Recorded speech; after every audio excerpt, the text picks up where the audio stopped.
Hi, I'm Anton. Today is day 42 of the daily crypto installment program, the conclusion of week 6. February 21st, 2025.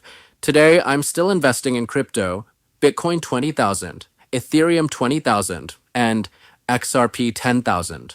It's the end of the month and my wallet is getting thinner, but I always set aside some of my money for this crypto investment program.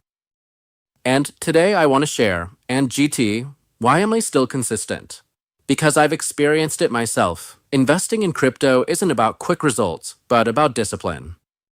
For me, now 58 years old, paying 50,000 rupiah a day in installments makes much more sense than waiting until I can afford to buy millions.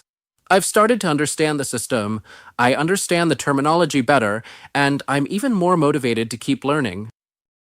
And I'm even more convinced, if I can be consistent, you can too. So if you've just discovered this channel, just start. Take it slow. You don't need to understand everything right away. And for those of you who are younger, help educate the generation above you. Because learning crypto has no age limit. Oh, yes, I actually learned about crypto from two young people much younger than me. Their assets have reached trillions, and their Bitcoin installments are no joke, 100 million rupiah every month. It's okay, I pay 50,000 rupiah a day, not to compete with them, but because I respect their intelligence, consistency, and conviction. See you in week 7.